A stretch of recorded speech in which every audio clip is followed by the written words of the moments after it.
Don't come to our Christmas party. My wife doesn't want to see you. The message lands like a controlled explosion.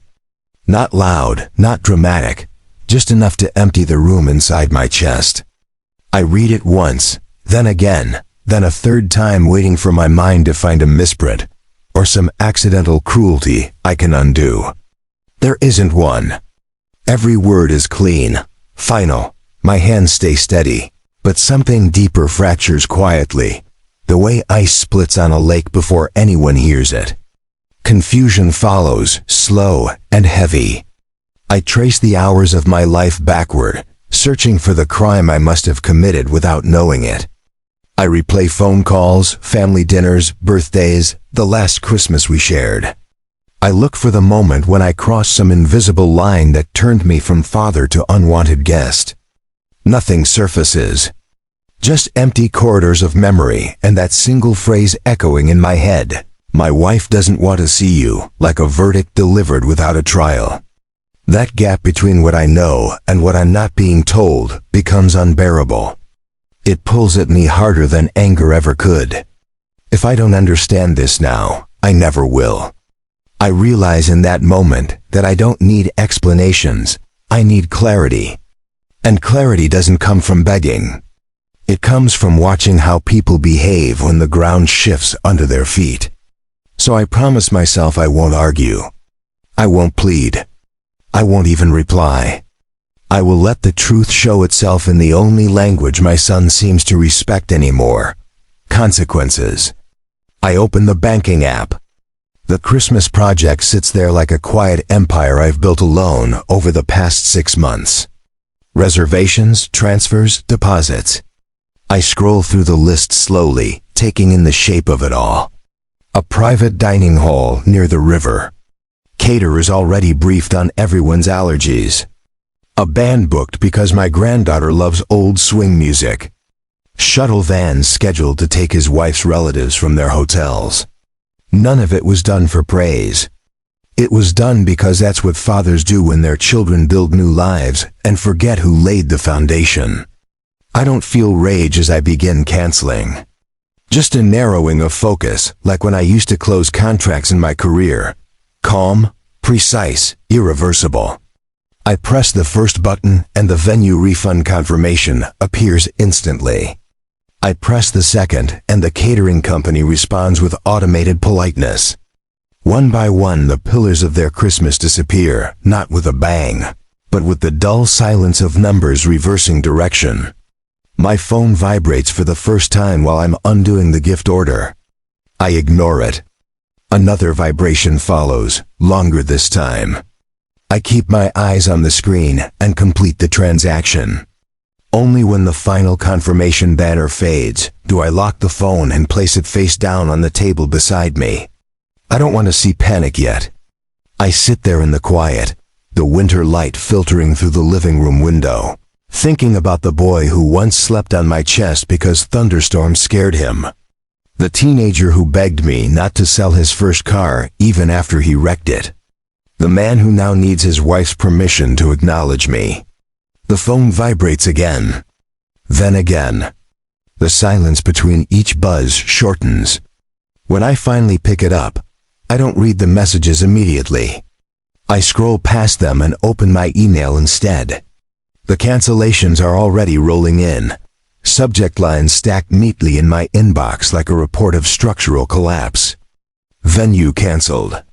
Catering refund processed. Entertainment contract terminated. Hotel block released. Only then do I open the first message from my son. It isn't an apology. It's a question. Dad, what did you just do? I stare at that line longer than I stared at the original text. Not because it hurts, but because it confirms everything I already suspected. He didn't notice me when I was present. He only feels me now that I'm gone. I don't answer. The phone lights up again, this time with his wife's number. I let it ring out. Outside, a neighbor is stringing lights along their fence, the cold air catching in his breath as he works. People are building Christmas all over this town, believing in traditions they don't know are fragile. I think about how many of those people assume their parents will always be there, always paying, always smoothing the edges of their lives. I stand and walk to the window, watching him struggle with a tangled cord, wondering if my son is finally feeling that same frustration. The moment when something you expected to be effortless suddenly isn't. The phone buzzes again. This time I open the message thread. "Dad, please answer. Something is wrong with the venue. Why isn't the hotel responding?" My wife is freaking out. There it is. The shift. Not "I'm sorry." Not "we need to talk." Just logistics. Damage control. I type a single sentence and then delete it. "I'm not ready yet."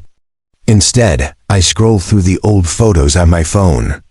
Last year's Christmas. My granddaughter holding the ornament I bought her. My son laughing beside the fireplace, arm draped casually around his wife, unaware that I had paid for every detail in the room behind them. He looks happy in those pictures. I look useful. The difference between those two words feels like a canyon now. The phone rings again. I let it go to voicemail. I realize I'm not canceling Christmas. I'm canceling an illusion. And by the time my son understands that, it won't be me begging to be seen. The voicemail he leaves is rushed, clipped, the way people sound when the floor drops out from under their routines. He doesn't say my name. He says, "Dad, something's wrong with the bookings. The venue says they don't have us down anymore." There's a pause after that, like he's waiting for me to laugh and tell him it's a mistake. I don't return the call. Instead, I drive. The town looks different when you're no longer part of its celebrations. Storefronts glow with rehearsed warmth, windows filled with decorations I helped fund for years through donations and silent sponsorships. No one here knows I've just unthreaded a holiday for an entire family with a few touches of my thumb. They smile at me when I walk past, because to them I'm still the man who shows up to community dinners and leaves early, the one who prefers listening to speaking. They have no idea how easily a quiet man can be mistaken for a powerless one. At a stoplight, I finally open his next message. "Please just tell me what's going on." I consider answering with something sharp, something that will leave a mark. But I don't. Words spoken in anger always end up revealing the speaker more than the target. I don't want him to see my pain. I want him to see the space where his certainty used to be. So I let the light turn green and keep driving. My son texts again 15 minutes later. This time it's longer, a stream of half sentences stitched together by panic. The caterer won't respond. The band says the contract is void. His wife's parents are asking why their hotel rooms were canceled. He doesn't say my wife's name. He doesn't say Christmas. He doesn't ask if I'm hurt. He asks how to fix it. That's when I finally stop the car. I pull into a quiet lot behind a closed pharmacy and sit there with the engine running, feeling the vibration through the steering wheel. I've always believed that restraint is more unsettling than confrontation. People prepare for anger. They don't know how to navigate silence. I type 3 words and then wait before sending them. "You told me." Nothing else. No explanation. No accusation. Just a mirror held up to his own message. The response is immediate. "That's not what I meant. Please don't do this. We were just trying to avoid a fight." I read the lines slowly. Avoid a fight. The phrase almost makes me smile. They had no interest in avoiding harm, only discomfort. They were willing to erase me as long as it kept their Christmas smooth. I don't reply. I drive home. By the time I reach my driveway, the phone has rung 12 times. I leave it in the car when I step inside, the quiet of the house wrapping around me like a held breath. This place used to feel empty after my wife passed, but tonight it feels protected, like a space that has finally chosen me back. I make coffee I won't drink and sit at the table watching the steam fade. I think about how often I've rescued my son from his own decisions. The business loan I co-signed without telling anyone. The apartment deposit when he first moved out. The way I absorbed the cost of mistakes so he could believe in his own independence. I never kept score because I never imagined I'd need to. But the score has been kept all along. Just not by me. The phone buzzes from the car outside, muffled by distance. I let it. When I finally retrieve it an hour later, there are new messages. This time they're different. Dad, I'm sorry. She didn't mean it like that. Please come. I stare at the word please until it loses shape. It isn't followed by an apology for the text. It isn't followed by a recognition of what was done. It's a request, not remorse. I don't respond. That night I don't sleep much. I don't toss or turn. I simply lie there, thinking about how easily people confuse access with entitlement. My son grew up in a home where doors were never locked and help was never conditional. He took that openness and built a marriage on the assumption that it would never close. In the early morning, I open the app again. Not to cancel anything, but to see what still remains in my name. There are patterns in money the way there are patterns in people. You can tell where trust has been placed, where it has been assumed, and where it has been exploited. I follow those patterns now, not with bitterness, but with curiosity. Because Christmas was only the beginning. By sunrise I have a map of my life that I never meant to draw. It isn't written on paper, it's traced through accounts and payment histories, a trail of quiet support stretching back years. Subscriptions I don't use. Insurance policies I opened when he married.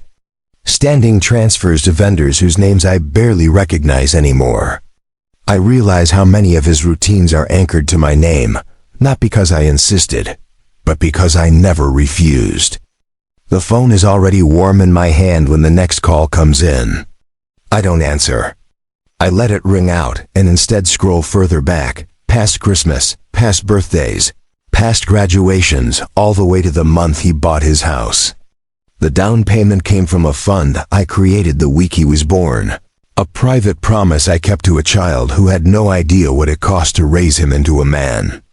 The strangest thing is that I don't feel used. I feel invisible. There's a difference. I leave the house and walk through the quiet morning streets. Snow has fallen lightly overnight, just enough to soften the edges of everything. It reminds me of how people cover damage with decorations instead of repair. The neighbor from last night waves at me while scraping ice from his windshield.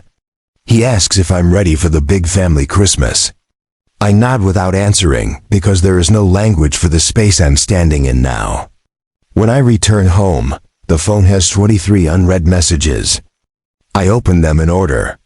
They start with logistics and spiral into pleading. My son writes about the children being upset. His wife writes about embarrassment. Her father leaves a voicemail asking what misunderstanding needs to be cleared up. Not one of them asks how I am. Not one of them acknowledges the text that started this. They are circling the wreckage, trying to tape it back together without examining the fracture. An hour later, my son sends the first message that actually lands. Dad, I shouldn't have let her send that. I read it 3 times. It's the closest thing to ownership I've seen so far, and it's still sideways. He didn't send it, but he allowed it. He didn't agree, but he didn't stop it. That's the kind of distinction people make when they're afraid to look at themselves directly. I finally respond. Come over. There's a pause of almost 2 minutes before the typing bubble appears. Then, both of us? I don't answer right away. I imagine them sitting in their living room, the Christmas decorations half assembled, relatives calling, children asking questions they can't yet explain. I imagine my son holding his phone the way he did when he was a boy, thumb hovering, waiting for me to solve something. Yes, I type. Tonight. The house feels different once the decision is made. It isn't relief. It's gravity. I tidy the kitchen that doesn't need tidying and straighten the stack of mail on the counter. I move slowly, deliberately. The way you do when you know a conversation is coming that will not be undone. They arrive after dark. I don't open the door immediately. I watch them through the window first. My son stands with his shoulders slightly hunched, as if bracing for impact. His wife stares straight ahead, jaw set, arms folded tightly across her coat. They don't touch. When I finally open the door, neither of them speaks. They step inside, and the cold air follows them, thin and sharp. I gesture to the chairs at the table, and wait until they sit before I take my place across from them. Silence stretches. I let it. My son clears his throat. "Dad, this got out of hand." I nod once. Not in agreement. In acknowledgement. His wife looks at the tabletop as if it's a witness she doesn't want to face. "I was just stressed," she says. "It wasn't meant to be." "Like that? Like what?" I ask quietly. Neither of them answers. I reach into a drawer and place my phone on the table between us, screen up. The original message is still open. "Read it," I say. My son does first. Then she does. The room changes while they're looking at it, as if the air itself has thickened. She lifts her eyes to me. "I didn't think you'd see it like that." "I saw it exactly as it was written," I reply. He leans forward. "We didn't mean to hurt you. We just needed some space." "Space is a request," I say. "That was a command." They sit back. He rubs his palms together the way he did when he was young and nervous. She presses her lips into a thin line. "I paid for your Christmas," I continue. "Not because I had to. Because I wanted to. Because I thought I was welcome." "You are," he says quickly. "Of course you are." I look at him until he looks away. "No," I say. "I was convenient." The word lands harder than I expected. She exhales sharply, a sound halfway between frustration and fear. "I never asked for your money," she says. "That's true," I reply.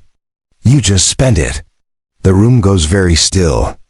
For the first time since they arrived, neither of them has something ready to say. I let the silence work. Because tonight isn't about canceled payments. It's about whether my son still knows what it means to have a father, or if he's already traded that for the comfort of believing. I'll always stay quiet. Neither of them leaves right away. That surprises me. I had expected defensiveness, maybe anger, maybe even tears, but not endurance. They sit there across from me, the table dividing us into 3 separate islands, each pretending the others aren't drifting away. My son breaks first. "I didn't know how to handle it," he says. His voice is lower now, stripped of the certainty he wears in public.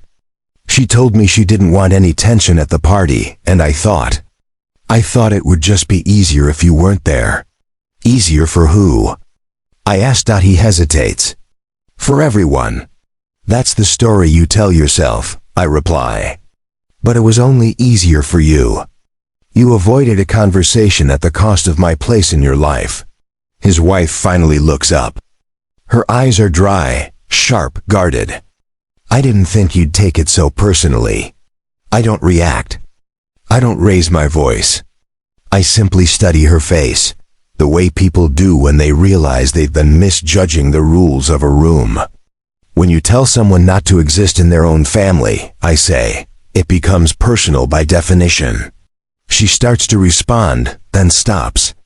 My son shifts in his chair, the legs scraping softly against the floor. "We can fix this," he says. "We can rebook things. I'll pay the deposits this time." I almost smile. He still thinks this is a financial puzzle. "You misunderstand," I tell him. "Nothing is broken. It has simply moved." He looks at me, truly looks at me, for the first time that evening.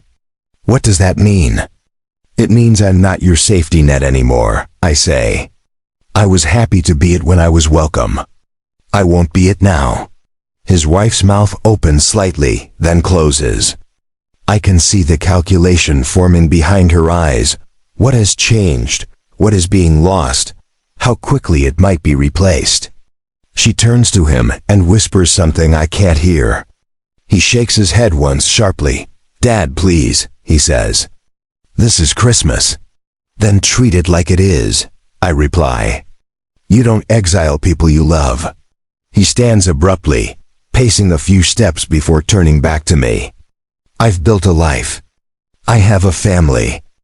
I can't keep choosing you over my wife." "I never asked you to," I say calmly. "I asked you not to erase me." That lands. I can tell because his shoulders sag, just a little. The room is quiet again, filled only by the faint hum of the refrigerator and the distant sound of traffic outside. His wife pushes her chair back and stands. "This is going nowhere," she says. "We should go." He looks torn, his gaze flicking between us. Finally, he nods and reaches for his coat. At the door, he stops. "Are you really going to let Christmas just disappear?"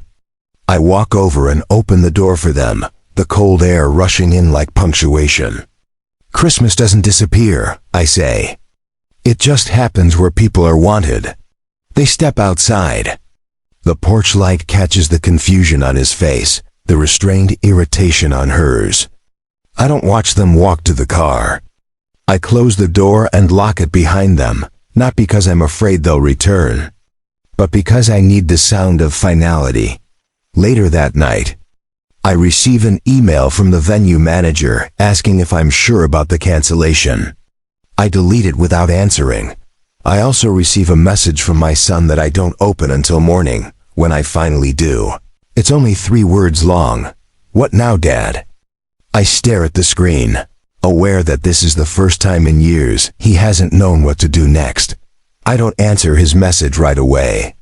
Not because I don't care, but because I finally understand the shape of the question. What now, Dad? It isn't about Christmas. It isn't about money. It's about the quiet infrastructure of his life that he never had to examine until it vanished. I spend the morning doing something I haven't done in years, reviewing my own world instead of his. The accounts, the commitments, the little obligations that have quietly grown into expectations. There are charitable donations in his children's names, insurance riders I added when he married, maintenance contracts on appliances I've never seen. I don't close them in a rush. I examine each one, asking a single question. Is this supporting love, or is it subsidizing neglect? By noon I have answers. My son texts again. "Please don't shut us out." It's an interesting choice of words. He doesn't say "don't shut me out." He says "us." As if proximity is a shield, I reply with a single sentence, "Come back this evening, alone." There's no response for nearly an hour. When it comes, it's brief. "Okay." The house waits with me. I don't set the table this time. I sit in the living room with only one chair pulled forward, the rest pushed back as if they've lost their privileges. When the knock comes, it's hesitant, the kind people make when they don't feel entitled to open a door anymore. He steps inside without his coat, as if he's afraid I might change my mind if he takes too long. He looks around the room, perhaps expecting to find his wife already here. The absence settles heavily on him. "She wanted to come," he says. "I didn't invite her," I reply. He sits when I gesture, but he perches on the edge of the chair instead of settling in. "I didn't mean for it to become this," he says. "I just didn't want conflict." "You avoided conflict by creating a greater one," I say. "That's not leadership. That's postponement." He rubs his face with both hands. "I'm stuck in the middle." "No," I say quietly. "You placed yourself there." He lowers his hands and looks at me, eyes tired, older than they were a week ago. "What do you want from me?" I consider the question carefully. "I want you to recognize that respect isn't automatic. It's sustained." He nods slowly, but I can see the resistance behind the motion. "I didn't disrespect you." I stand and walk to the bookshelf, pulling down a small frame I keep turned backward. It holds a photo of him at 7 years old. standing on a frozen pond with skates too big for his feet, looking at me with pure trust. "You didn't tell your wife not to send that text," I say, holding the frame between us. "You didn't tell her it was unacceptable. You didn't tell her that I'm not a problem to be managed. That is disrespect." His jaw tightens. "She was overwhelmed." "So was I reply. But only one of us was erased. The silence that follows is long, and this time it doesn't feel empty. It feels occupied by things neither of us has wanted to say out loud. "I don't know how to fix this," he finally admits. "That's honest," I say. "Start there." He looks at me with something close to fear. "Are you going to cut us off?" I shake my head. "No, I'm going to step back." He frowns. "What's the difference?" "Cutting off is punishment," I explain. "Stepping back is clarity. It means I won't pay for things I'm not invited to. I won't cover consequences for decisions I'm excluded from. I won't pretend I belong where I've been told I don't." He opens his mouth, then closes it again. I can see him trying to reconcile the father he remembers with the one in front of him. For the first time, I am not offering to absorb the impact of his choices. "She won't like this," he says quietly. "That's between the two of you," I reply. He sits there a moment longer, then stands. At the door he hesitates, hand on the knob. "I don't want to lose you." I meet his eyes. "Then stop trying to keep me small." He leaves without another word. That night, I don't feel victorious. I feel lighter. As if I've set down a weight I didn't realize I was carrying, the obligation to be indispensable to people who had already decided I was optional. I wake before dawn again. The kind of morning where the house feels both empty and alive, as if it's holding the echo of yesterday's events. The kitchen is quiet, the coffee untouched, and the world outside is still half dark, draped in the calm hush that only winter can bring. For years, I've measured my life in activity, the hours I spent solving problems, repairing mistakes, cushioning blows. Today, I measure it in silence, in presence, in clarity. My phone buzzes on the counter. I glance at it, resisting the urge to check immediately. The screen shows a single message from my son. "I've been thinking all night. I don't want to repeat mistakes. Can we talk tonight?" No desperation. No pleading. Just recognition. That alone changes the energy in the room. I brew the coffee and let it sit. The ritual calms me, and I watch the light begin to filter through the blinds, throwing pale rectangles on the floor.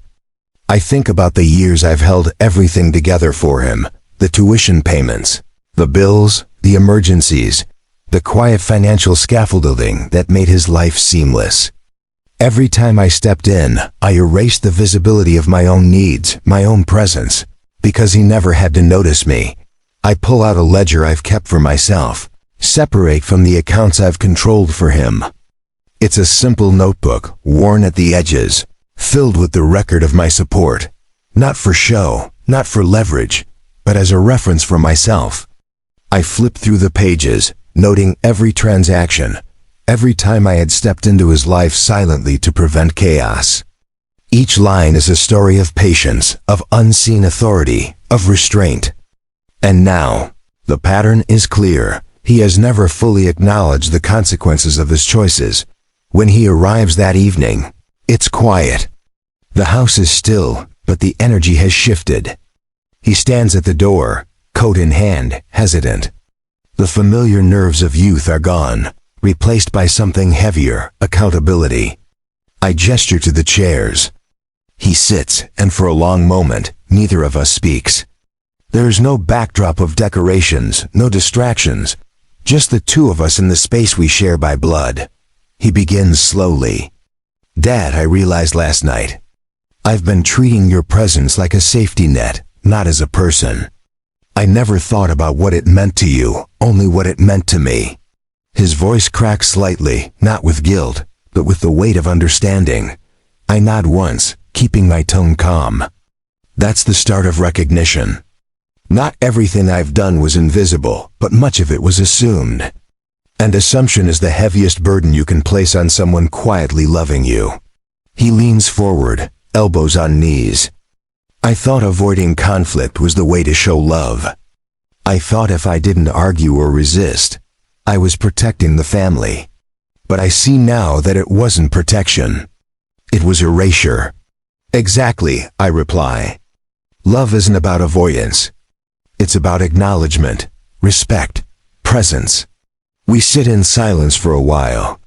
He doesn't need to fill it. He's no longer the man who demanded quick fixes, who believed that money or action could smooth over emotional distance. This is something he must carry himself. I decide to speak gently but firmly, outlining the change that has to happen, not as punishment, but as clarity. I will continue to be part of your life, but I will not be your invisible support. I will not rescue decisions you were meant to own. You need to navigate responsibility without assuming someone else will always catch what falls. That is the boundary. That is respect. He nods slowly, absorbing the weight of what I've said. His wife had been an implicit factor in this, and now he sees how complicity and avoidance hurt everyone, not just me. He does not interrupt. He only listens, which is exactly what is needed. As the evening deepens, I allow him to ask questions about past actions, the loans I covered, the payments I handled, the emergencies I absorbed. I answer plainly, without dramatics, recounting events factually. He doesn't flinch. He doesn't argue. He simply records, mentally and emotionally, what it means to have taken for granted the presence and authority of a parent who never imposed, but always provided. Hours pass. We speak about future boundaries, about ways he and his wife can assume responsibility for their celebrations, their financial decisions, their own household. I guide, I advise, but I no longer fix. My role is now observation, counsel, and measured influence, not execution. When they leave, it is not a retreat, nor is it a dismissal. It is understanding. They grasp for the first time what it means to have a parent who has finally stepped out of the background, and the discomfort is instructive. My son pauses at the door. I don't want to lose you. You won't, I reply. But you will need to earn my trust, my engagement, the same way you will earn your own life stability. The drive back to my own room, the quiet house around me, feels different. It feels like reclamation, not victory. I don't celebrate. I don't count wins. I simply acknowledge that a new order exists. A reality where boundaries are respected, love is genuine, and influence is measured, not assumed. Later, alone, I sit in the living room. I watch the pale moonlight on the walls, the soft glow of a lamp illuminating shelves of books and family photos. There is no lingering resentment. There is no triumphalism. Only understanding, reflection, and the quiet, dignified satisfaction of having restored balance. I sip the tea I finally pour, warm and calming, and feel the lessons of a lifetime crystallize. Love is not possession. Support is not obligation, and the most profound presence a parent can have is not in silent sacrifice, but in the deliberate choice to be seen, acknowledged, and respected. And as I look out the window at a world unaware of the quiet revolution that has occurred inside this house, I finally understand. Power does not scream. Influence does not demand. And the most lasting change comes not from intervention, but from unwavering presence combined with thoughtful restraint. This is the Christmas I will remember. Not because of gifts or dinners, not because of the celebrations, but because, at last, the people I love have glimpsed the value of my being, and the responsibility that comes with it. The quiet hum of the house, the soft shadows on the walls, and the knowledge that I am no longer invisible carry a weight that is more satisfying than any festive cheer ever could. And in that quiet, I finally rest. The story, the lesson, and the change are complete.